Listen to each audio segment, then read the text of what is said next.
her as well. I think then what happens is I'm there for 2 years, and then so this is now 2005, 2006 now. And what happens is 2006, so I meet Sheikh Ibrahim OCFer after 9 years. So I haven't seen him. So I haven't seen Sheikh Ibrahim since 1996 in that Rihla course. That's it. I never saw him again. After 9 years, I bump into him in Damascus because he's finished his studies in Tarim, and he's on his way back from Tarim. He doesn't like flying, so he's going by land, and he's gone through Damascus. He wants to visit some of his teachers and so on. He's on his way back. So I bump into him, and I see a very different Sheikh Ibrahim. Obviously, he's studied now, but from just the way he was, I saw that he's somebody that's got tarbiyah. And then after him, Sheikh Faiz, who is in Woking, and again, Sheikh Faiz is somebody I met in Syria in the beginning. So in the beginning, I'd met Sheikh Faiz when he's still learning Arabic and just getting his feet in the ground. Then he left and went to Tarim. So he's gone. I've not seen him for 4 or 5 years. He's coming back. Same thing. He's visiting his teachers, talking to him again. I see a big change from the person I saw before and after. And again, it's the tarbiyah. Could you explain to us what this change? I mean, I know and you know exactly what it is this change entails, but if some of the people listening won't know what you mean. I think the character, the characters, there's been an impact. You can see there's an impact on their character. I also saw that they were very da'wah driven. So their outlook was very much serving and doing da'wah. And that resonated with me. That was something that resonated with me. That was something that maybe I was inclined towards. One of the things with Syria was you're in this city. Yes, there's lots of scholars, but it's very kind of academic studies, and you're studying lots of books, and you're studying a lot of stuff, but you don't get time to spend with the sheikh all day long because they're busy teaching and going here and going there, involved in their lives.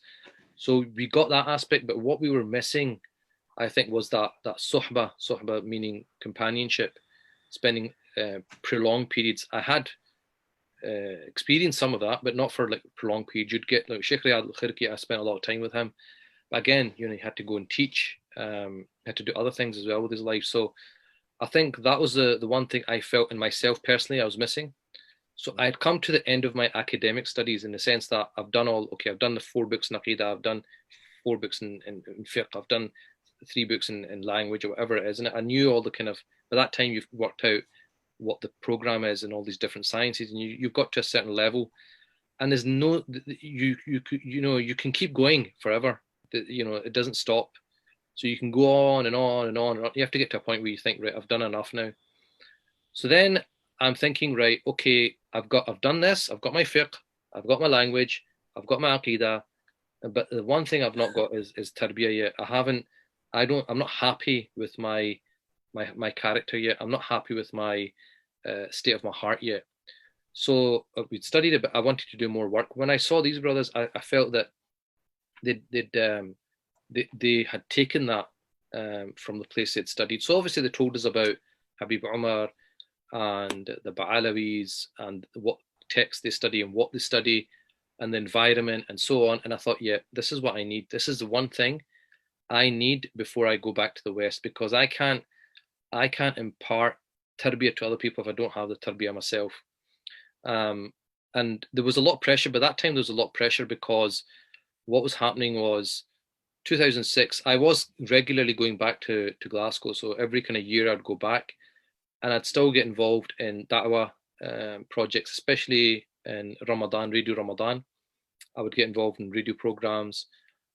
And then by that time, I think people were starting to appreciate the value of having somebody who's been born, brought up in the UK, who is then studying and also being able to basically help the community in their endeavors.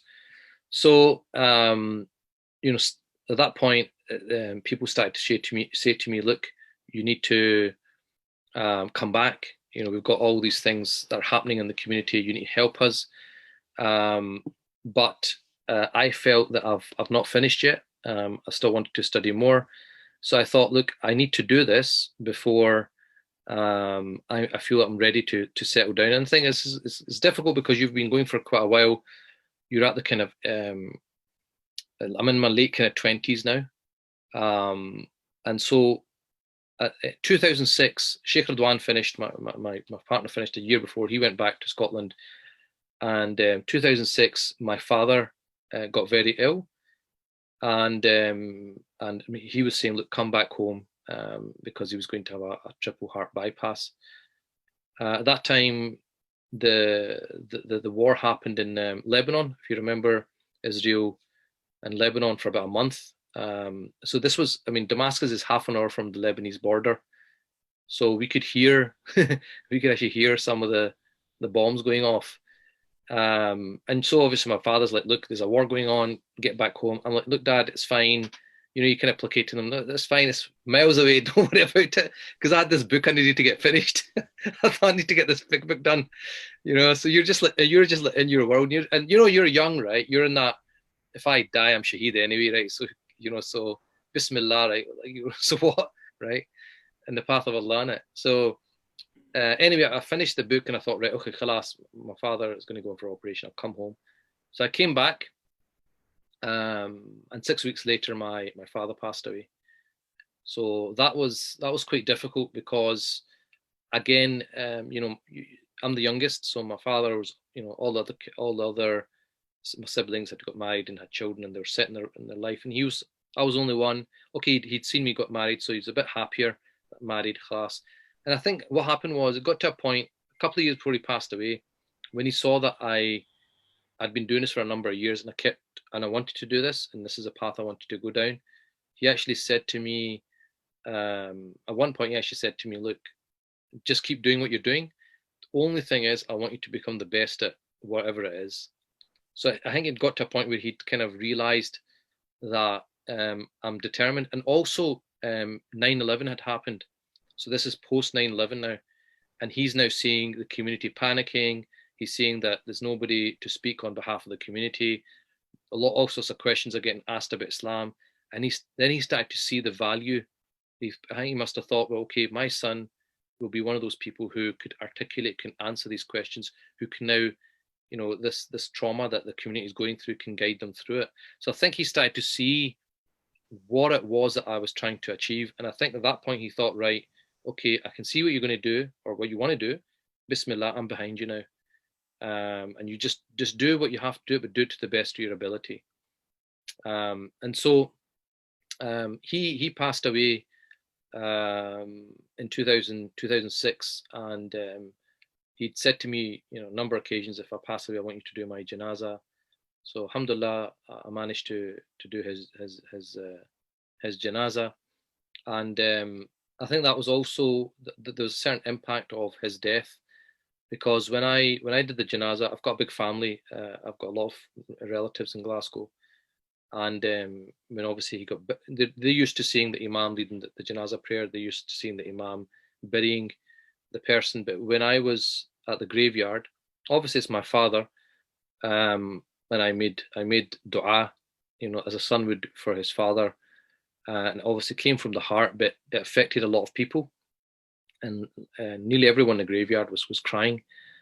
And I remember my older brother saying to me later on that, listen, you don't possibly realize, but you've had a massive impact on the community here. I said, and why is that? He said, because he goes, they're now thinking, okay, I'm going to pass away. My son won't be able to do that for me because my son's just IT graduate or whatever, or a business guy.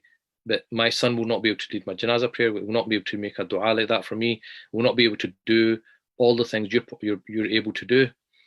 So, Allah subhanahu wa ta'ala, changes people's hearts. The person 10 years ago, they thought was making a big mistake. And a lot of my relatives tried to talk me out of studying. They thought I was going down the wrong, making a big blunder in my life. with the same people 10 years later now, seeing the benefit. And it got to a point where many of the uncles started saying to me, can you have a word with my son? He doesn't pray, he doesn't do this, or he's having a problem. So they were starting to come to me now with their issues and asking me to help.